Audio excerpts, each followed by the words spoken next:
여러분 안녕하세요. 운수 좋은 날입니다.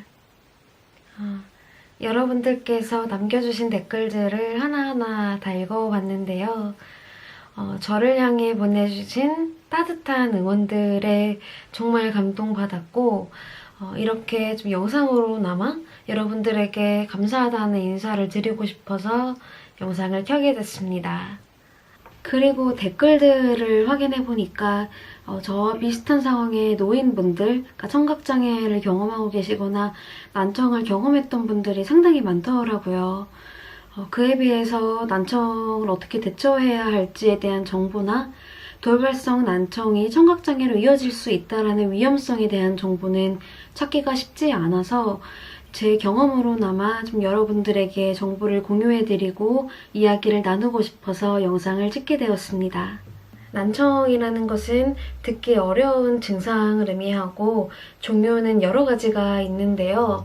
우리가 흔히들 난청이라고 하면은 좀 노인들을 많이 떠올리잖아요. 그래서 난청이라는 게 젊은 층에게도 일어날 거라는 생각을 아예 안 하는데 사실은 연령에 관계없이 20대, 30대에게도 흔하게 일어나는 질환입니다.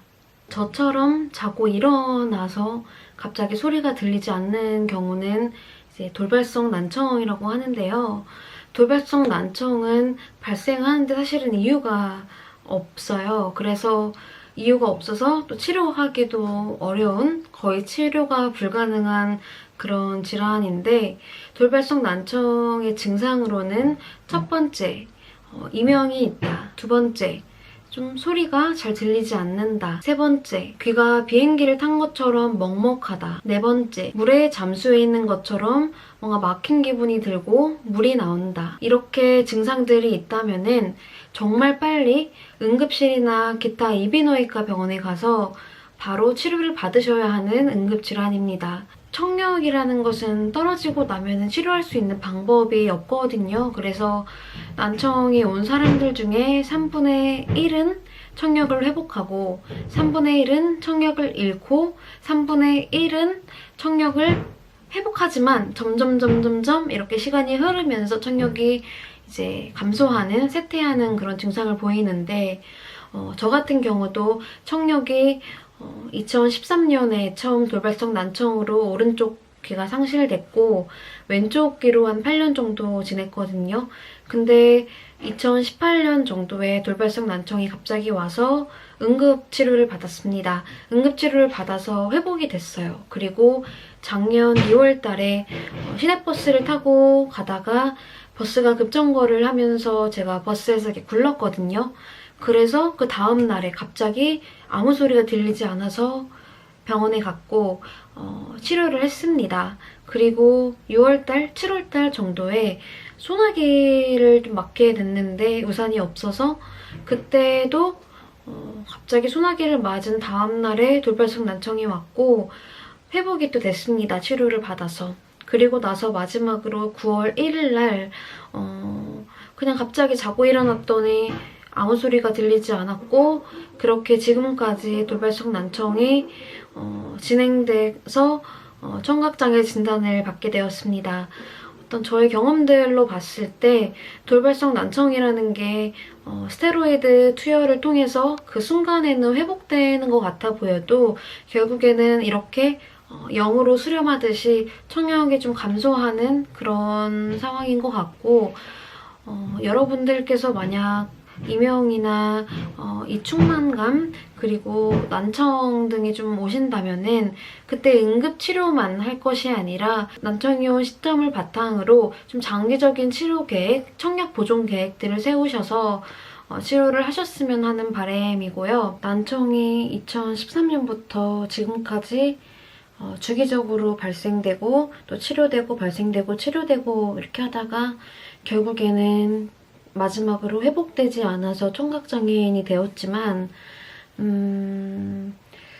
만약 제가 시간을 돌려서 처음 돌발성 난청이 온 때로 돌아갈 수 있다면 저는 그때 난청이 회복되었다고 그냥 완치했구나 이렇게 생각하지 않고 좀 중장기적인 청력 보존 계획들을 세워서 치료를 받고 관리를 했을 것 같아요.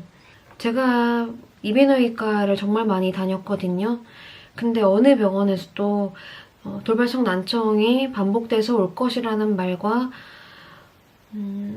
결국엔 청각장애로 이어질 거라는 말을 들은 적이 한 번도 없었어요. 그래서 청각장애인이 된다는 것을 마음으로 준비하지도 못했고 또 낫겠지?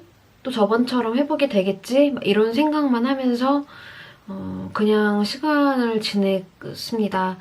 그래서 여러분들께서는 돌발성 난청이 시작됐다면은 시작된 시점으로부터 중정기적인 그런 계획들을 세우셔서 주기적으로 속력 검사도 받으시고 그런 관리들을 해주셔야 됩니다.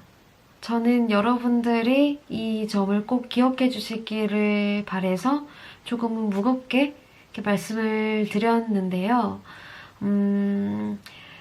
제가 청각장애인으로서 그동안 경험했던 것들을 좀 여러분과 공유하고 이야기를 하면 미약하게나마 여러분들에게 조금 도움이 되지 않을까 이런 마음에서 이렇게 영상을 찍어봤고요.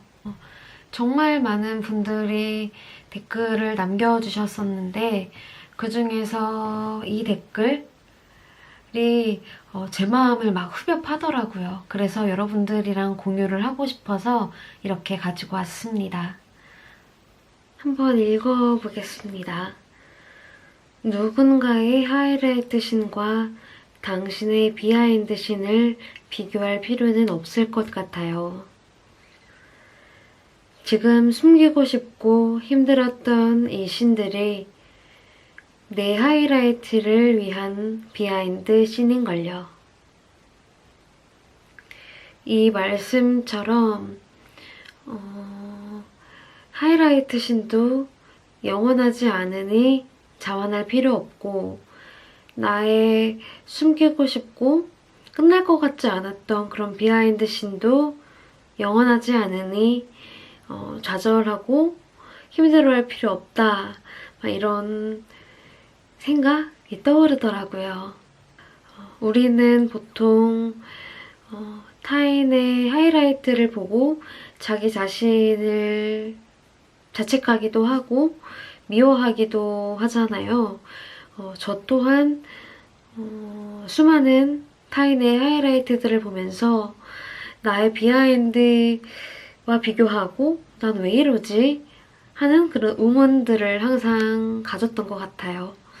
그래서 이 영상에서만큼은 여러분들이 저의 비하인드 씬을 보면서 때로는 웃고 때로는 행복하고 또 때로는 위안을 얻는 그런 채널이 되었으면 좋겠고요. 저도 여러분들에게 유익한 정보들과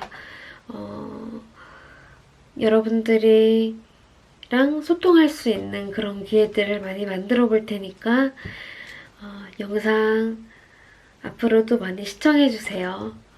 그러면 오늘 하루도 잘 보내시고요. 저는 이제 그만 자러 가보겠습니다. 안녕히 계세요.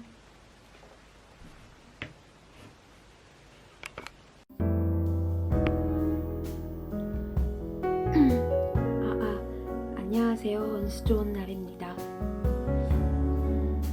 안녕하세요. 운수 좋은 날입니다.